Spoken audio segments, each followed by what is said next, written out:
ಮನೆಯ ದೀಪ ಮತ್ತು ಮನದ ಕತ್ತಲೆ. ಸೋಮಶೇಖರ್ ಅವರು ಒಂದು ಕಾಲದ ಪ್ರಸಿದ್ಧ ಶಿಕ್ಷಕರಾಗಿದ್ದರು. ನಿವೃತ್ತಿಯ ನಂತರ ಅವರ ಇಡೀ ದಿನದ ಸಮಯ ಪೂಜೆ, ಪುರಸ್ಕಾರ ಮತ್ತು ಹಳೆಯ ಸಂಪ್ರದಾಯಗಳ ಬಗ್ಗೆ ಚರ್ಚಿಸುವುದರಲ್ಲೇ ಕಳೆಯುತ್ತಿತ್ತು. ಅವರ ಪತ್ನಿ ಸುಧಮ್ಮ ಕೂಡ ಹಳೆಯ ಕಾಲದ ಸಂಪ್ರದಾಯಗಳನ್ನು ಕಟ್ಟುನಿಟ್ಟಾಗಿ ಪಾಲಿಸುವವರು. ಅವರ ಇಬ್ಬರು ಗಂಡು ಮಕ್ಕಳಾದ ಅಜಯ್ ಮತ್ತು ವಿಜಯ್ ಇಬ್ಬರು ಸಾಫ್ಟ್ವೇರ್ ಇಂಜಿನಿಯರ್ಗಳು. ದೊಡ್ಡ ಸೊಸೆ ಮೀನಾ ಮತ್ತು ಚಿಕ್ಕ ಸೊಸೆ ರಶ್ಮಿ ಇಬ್ಬರು ಸುಶಿಕ್ಷಿತರು ಮತ್ತು ಅವರು ಕೂಡ ಕೆಲಸಕ್ಕೆ ಹೋಗುವವರು. ಸೋಮಶೇಖರ್ ಅವರ ಮನೆಯಲ್ಲಿ ಒಂದು ವಿಚಿತ್ರ ನಿಯಮವಿತ್ತು. ಮನೆಯ ಸೊಸೆಯರು ಎಷ್ಟೇ ದೊಡ್ಡ ಕೆಲಸದಲ್ಲಿದ್ದರೂ ಮನೆಯಲ್ಲಿ ಮಾತ್ರ ಯಾವುದೇ ಯಂತ್ರಗಳು ಅಂದರೆ mixer, washing machine, dish washer ಬಳಸುವಂತಿಲ್ಲ. ಕಲ್ಲಿನಲ್ಲಿ ರುಬ್ಬಿದ ಅಡುಗೆಯೇ ಆಗಬೇಕು ಮತ್ತು ಬಟ್ಟೆಗಳನ್ನು ಕೈಯಿಂದಲೇ ಒಗೆಯಬೇಕು ಎಂಬುದು ಸುಧಾಮನ ಅಲಿಖಿತ ಕಾನೂನವಾಗಿತ್ತು. ಇದು ಸೊಸೆಯರಿಗೆ ನರಕಯಾತನೆಯಂತೆ ಇತ್ತು. ಒಂದು ದಿನ ಮೀನಾ ಆಫೀಸ್ ಮುಗಿಸಿ ದಣಿದು ಬಂದಿದ್ದಳು. ಅವಳಿಗೆ ಮರುದಿನ ಪ್ರಮುಖ ಪ್ರೆಸೆಂಟೇಷನ್ ಇತ್ತು. ಆದರೂ ಅತ್ತೆಯ ಆಜ್ಞೆಯಂತೆ ಅವಳು ಅಡುಗೆ ಮನೆಯಲ್ಲಿ ಮಸಾಲೆ ರುಬ್ಬಲು ಕುಳಿತಳು. ಕೆಲಸದ ಒತ್ತಡ ಮತ್ತು ಆಯಾಸದಿಂದ ಅವಳು ಅಲ್ಲಿಯೇ ಸುಸ್ತಾಗಿ ಬಿದ್ದಳು. ಇದನ್ನು ಕಂಡು ರಶ್ಮಿ ಓಡಿ ಬಂದು ಅಕ್ಕನನ್ನು ಸಮಾಧಾನಿಸಿದಳು. ರಾತ್ರಿ ಅಡುಗೆಯ ಮೇಜಿನ ಬಳಿ ಅಜಯ್ ತನ್ನ ತಂದೆಯ ಜೊತೆ ಮಾತನಾಡಲು ನಿರ್ಧರಿಸಿದನು. ಅಪ್ಪ, ಮೀನಾ ಮತ್ತು ರಶ್ಮಿ ಇಬ್ಬರು ಬೆಳಗ್ಗೆಯಿಂದ ಸಂಜೆಯವರೆಗೆ ಆಫೀಸ್ನಲ್ಲಿ ಕೆಲಸ ಮಾಡಿ ಬರುತ್ತಾರೆ. ಬಂದ ಮೇಲೆ ಕಲ್ಲಿನಲ್ಲಿ ರುಬ್ಬುವುದು, ಬಟ್ಟೆ ಒಗೆಯುವುದು ಅವರಿಗೆ ತುಂಬ ಕಷ್ಟವಾಗುತ್ತಿದೆ. ನಾವು ಯಾಕೆ ಮನೆಯಲ್ಲಿ ವಾಷಿಂಗ್ ಮಿಷನ್ ಮತ್ತು ಮಿಕ್ಸರ್ ಬಳಸಬಾರದು ಎಂದನು. ಸೋಮಶೇಖರ್ ಅವರು ಗಂಭೀರವಾಗಿ ಹೇಳಿದರು, ನೋಡು ಅಜಯ್, ಈ ಮನೆಯಲ್ಲಿ ನಮ್ಮ ಅಜ್ಜ ಮುತ್ತಜ್ಜರಿಂದ ಬಂದ ಸಂಪ್ರದಾಯವಿದೆ. ಶ್ರಮಪಟ್ಟು ಮಾಡಿದ ಕೆಲಸದಲ್ಲಿ ಆರೋಗ್ಯವಿದೆ. ಯಂತ್ರಗಳನ್ನು ಬಳಸಿದರೆ ಸೊಸೆಯರು ಆಲಸಿಗಳಾಗುತ್ತಾರೆ. ನಿಮಗೆ ಇಷ್ಟವಿಲ್ಲದಿದ್ದರೆ ನೀವು ಬೇರೆ ಇರಬಹುದು. ತಂದೆಯ ಈ ಮಾತು ಅಜಯ್ ಮತ್ತು ಮೀನಾಗೆ ತುಂಬ ನೋವು ತಂದಿತ್ತು. ಮೀನಾ ಮೆಲ್ಲನೆ ಹೇಳಿದಳು, ಮಾವಯ್ಯ, ನಮಗೆ ಸಂಪ್ರದಾಯದ ಮೇಲೆ ಗೌರವವಿದೆ. ಆದರೆ ಬದಲಾಗುತ್ತಿರುವ ಕಾಲದಲ್ಲಿ ಸಮಯವನ್ನು ಉಳಿಸುವುದು ಕೂಡ ಮುಖ್ಯ. ನಾವು ಆಲಸಿಗಳಲ್ಲ, ಕೇವಲ ಸ್ವಲ್ಪ ವಿಶ್ರಾಂತಿ ಬಯಸುತ್ತಿದ್ದೇವೆ ಅಷ್ಟೇ. ಆದರೆ ಸುಧಮ್ಮ ಮಧ್ಯಪ್ರವೇಶಿಸಿ, ನೋಡು ಮೀನಾ, ನಾನು ಕೂಡ ಈ ಮನೆಯಲ್ಲಿ ಮಸಾಲೆ ರುಬ್ಬಿಯೇ ಮಕ್ಕಳನ್ನು ಸಾಕಿದ್ದು. ನನಗಿಲ್ಲದ ಕಷ್ಟ ನಿನಗೇನು ಎಂದು ಬಾಯಿ ಮುಚ್ಚಿಸಿದರು. ಕೆಲವು ದಿನಗಳ ನಂತರ ಒಂದು ದೊಡ್ಡ ಸಮಾರಂಭ ನಡೆಯುವುದಿತ್ತು.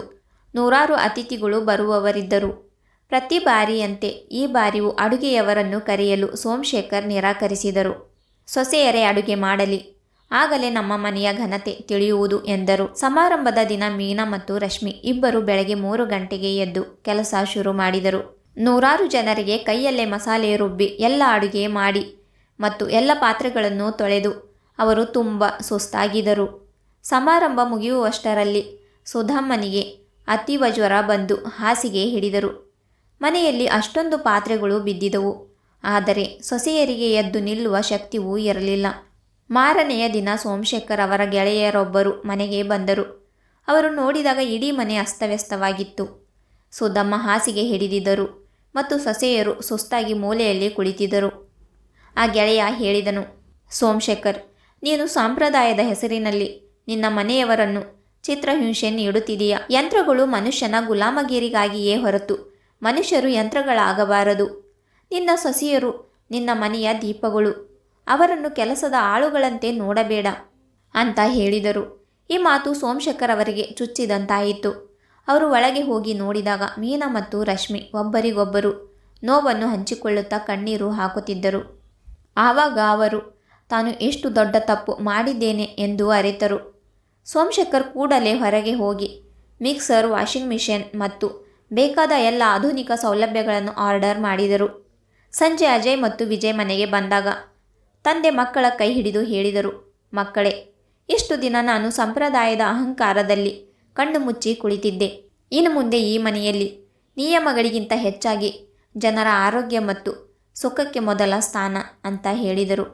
ಸುಧಮ್ಮ ಕೂಡ ಸೊಸೆಯರ ಬಳಿ ಬಂದ ತಕ್ಷಣ ಕೇಳಿದರು. ಅಂದು ಮನೆಯಲ್ಲಿ ನಿಜವಾದ ಹಬ್ಬದ ವಾತಾವರಣ ನಿರ್ಮಾಣವಾಯಿತು. ಸೊಸೆಯರು ತಮ್ಮ ಮಾವನ ಬದಲಾವಣೆ ಕಂಡು ಸಂತೋಷಪಟ್ಟರು.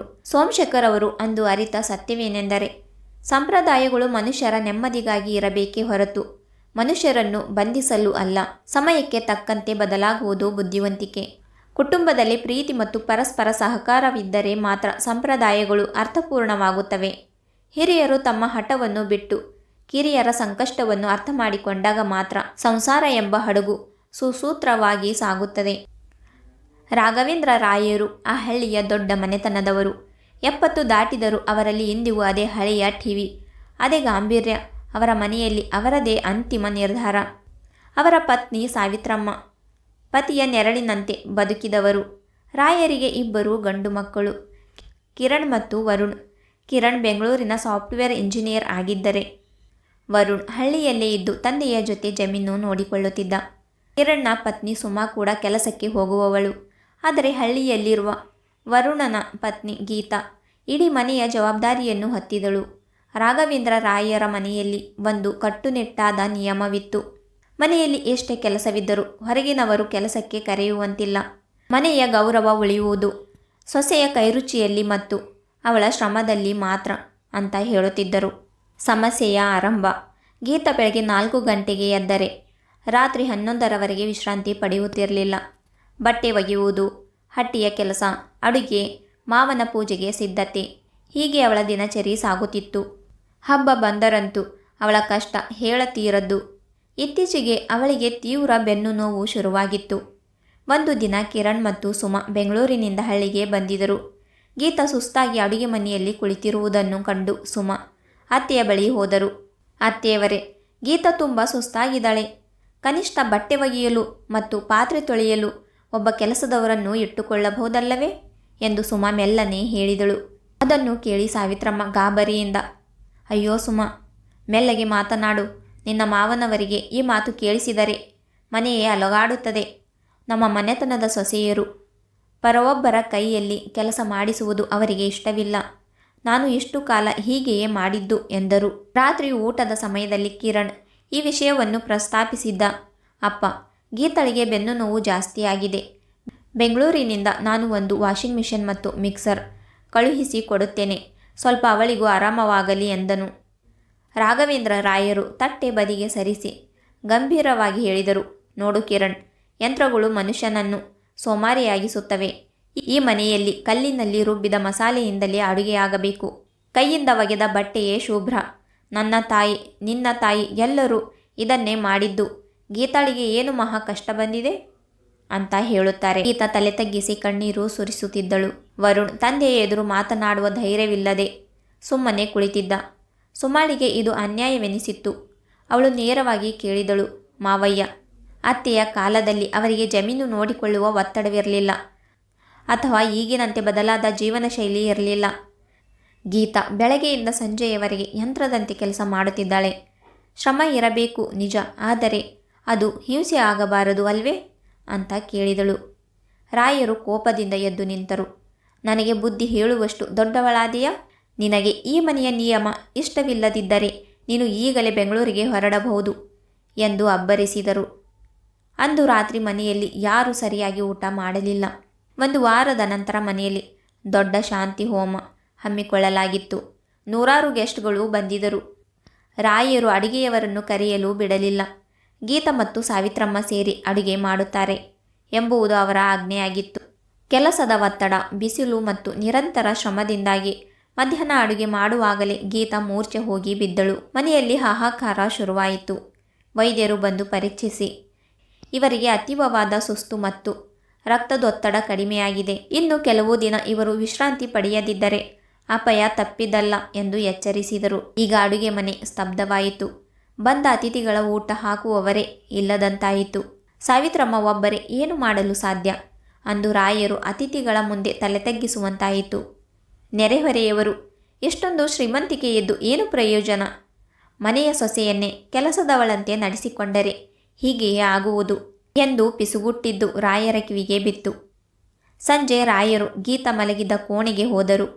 ಅವಳ ಮುಖ ಸಪ್ಪಗಾಗಿತ್ತು. ಪಕ್ಕದಲ್ಲೇ ಸಾವಿತ್ರಮ್ಮ ಕೂಡ ಕಾಲು ನೋವಿನಿಂದ ನರಳುತ್ತಾ ಕುಳಿತಿದ್ದರು. ಕಿರಣ್ ಮತ್ತು ಸುಮಾ ಅವಳಿಗೆ ಮಾಲಿಶ್ ಮಾಡುತ್ತಿದ್ದರು. ರಾಯರಿಗೆ ಆವಾಗ ಅರಿವಾಯಿತು. ತಮ್ಮ ಹಠದಿಂದ ಈಗ ಎಂತಹ ಪರಿಸ್ಥಿತಿ ಬಂದಿದೆ ಎಂದು ಅವರಿಗೆ ಅರಿವಾಯಿತು. ಅವರು ಕಿರಣ್ಣನ್ನು ಕರೆದು ಹೇಳಿದರು, ಮಗನೇ, ಸಂಪ್ರದಾಯ ಎನ್ನುವುದು ಮನೆಯವರ ಸುಖಕ್ಕಾಗಿ ಇರಬೇಕೇ ಹೊರತು ಅವರ ಬಲಿಯನ್ನು ಕೇಳಬಾರದು. ನಾನು ನನ್ನ ಅಹಂಕಾರದಲ್ಲಿ ಇಷ್ಟು ದಿನ ಗೀತಾಳ ನೋವನ್ನು ಕಾಣಲಿಲ್ಲ. ಈಗಲೇ ನಗರಕ್ಕೆ ಹೋಗಿ ಬೇಕಾದ ಎಲ್ಲ ಯಂತ್ರಗಳನ್ನು ತರಿಸು.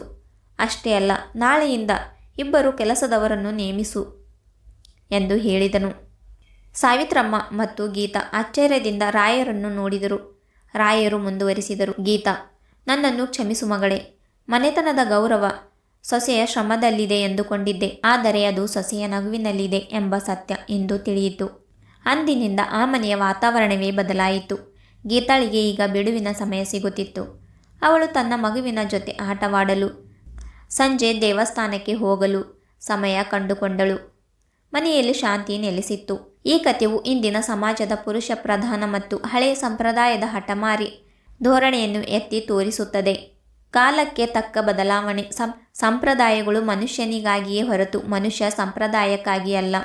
ತಂತ್ರಜ್ಞಾನವನ್ನು ಬಳಸುವುದು ಆಲಸ್ಯವಲ್ಲ, ಅದು ಸಮಯ ಉಳಿತಾಯ. ಮನೆಯ ಸೊಸೆಯನ್ನು ಕೆಲಸದವಳಂತೆ ನೋಡದೆ ಅವಳಿಗೂ ವೈಯಕ್ತಿಕ ಜೀವನ ಮತ್ತು ಆರೋಗ್ಯದ ಹಕ್ಕಿದೆ ಎಂಬುದು ಗೌರವಿಸಬೇಕು. ಹಿರಿಯರು ತಮ್ಮ ತಪ್ಪುಗಳನ್ನು ಸಮಯಕ್ಕೆ ಸರಿಯಾಗಿ ತಿದ್ದುಕೊಂಡರೆ ಮಾತ್ರ ಕುಟುಂಬ ಒಡೆಯದನ್ನು ತಪ್ಪಿಸಬಹುದು. ಸ್ನೇಹಿತರೆ, ಕತೆ ಇಷ್ಟ ಆದರೆ ಲೈಕ್, ಶೇರ್ ಆ್ಯಂಡ್ ಸಬ್ಸ್ಕ್ರೈಬ್ ಮಾಡಿ. ಮತ್ತೆ ಸಿಗೋಣ ಇನ್ನೊಂದು ಕಥೆಯೊಂದಿಗೆ.